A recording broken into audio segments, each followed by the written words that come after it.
Hello, in this video I'm going to talk about TPMS, Tire Pressure Monitoring System.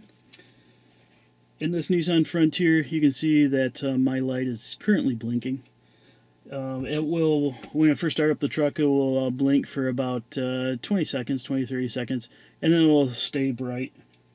And you'll see that here in a second as it is indicated right now. So this means that there's something wrong with the system.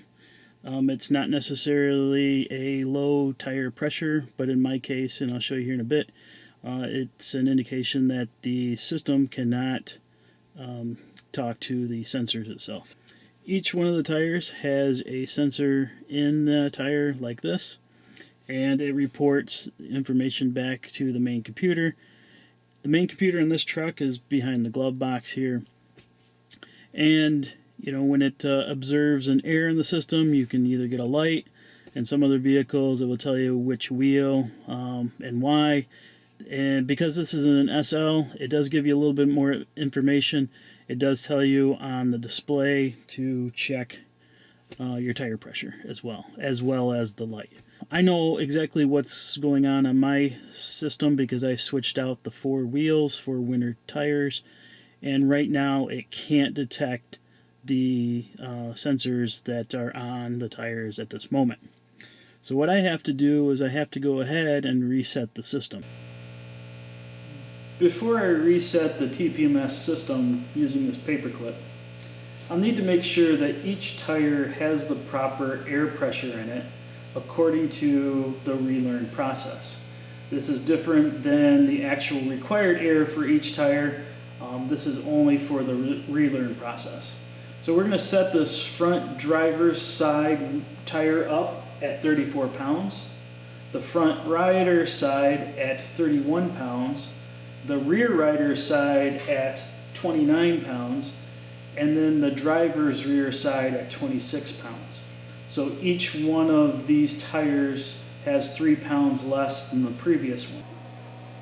Now that I've completed putting the proper air pressure in the tires for this reset, the next step is to take your paperclip and we're going to go ground out a plug to start the reset process. So first I'll show you where that plug's at, and that is under the dash here, very specifically this plug right here. And what you're going to do when we get this started is you're going to stick that paperclip into that connector where that wire is at so that you can ground out that wire.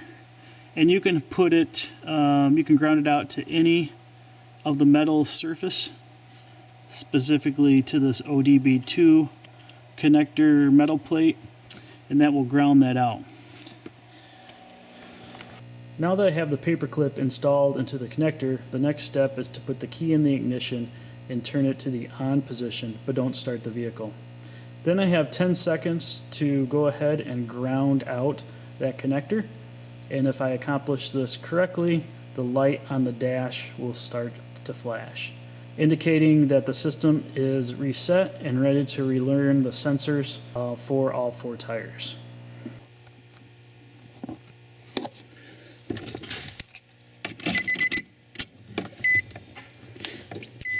And then I'm going to ground this out 6 times. 1, 2, 3, 4, 5, 6. Now it may take a couple times to get this just right, where you're grounding out 6 times within 10 seconds. But once it is completed, it is working, you'll see the light on the dashboard start to flash. That means it's time that it's ready to relearn all the sensors, and you can go out and take it for a drive. At this point, don't turn off the vehicle and take the key out. Just leave it in the ignition and start it up from there. And that's what I'm going to do right now.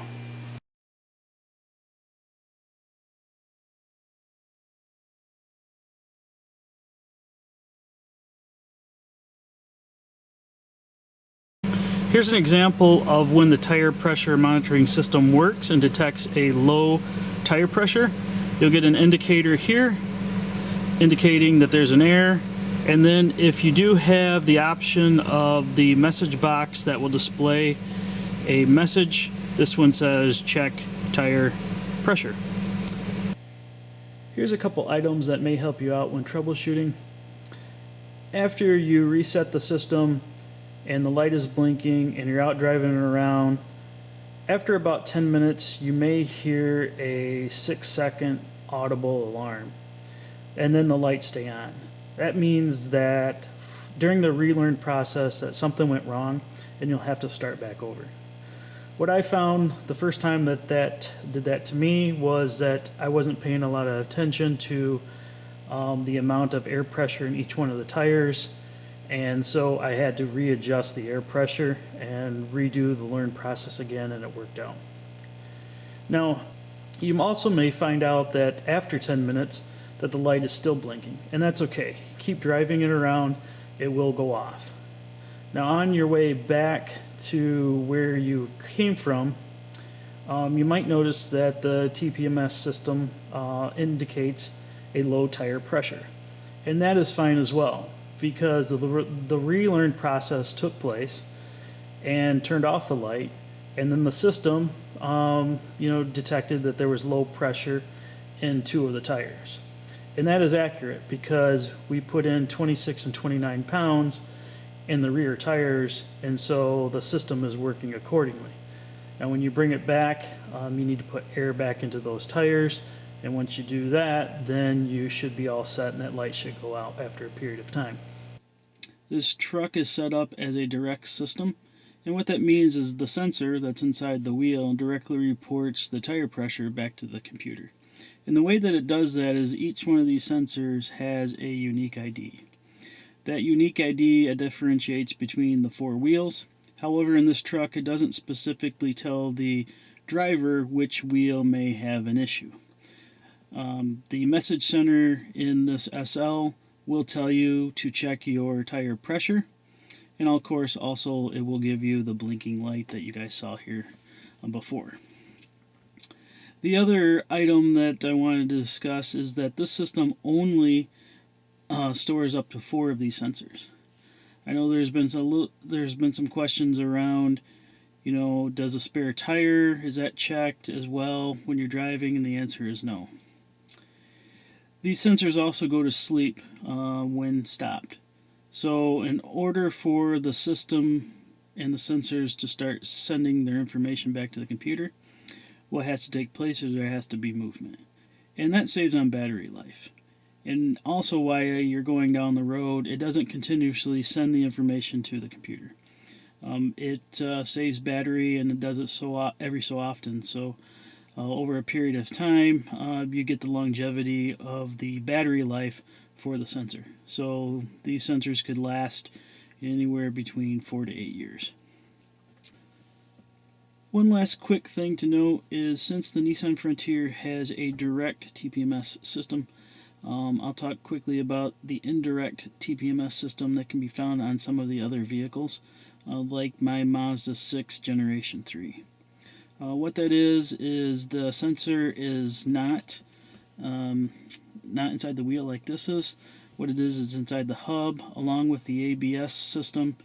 The computer monitors the rotational speed of each wheel and compares that with each other. And if one wheel is seen to be moving faster or slower than the others, what it will do is we'll report it.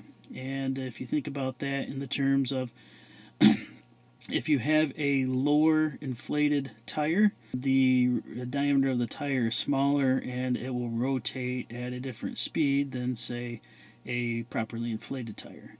So that's how that system works and operates. It eliminates these sensors and eliminates some of the other problems with them as well. However, on the flip side, since it's not direct, it's not as accurate, and it doesn't always report accordingly.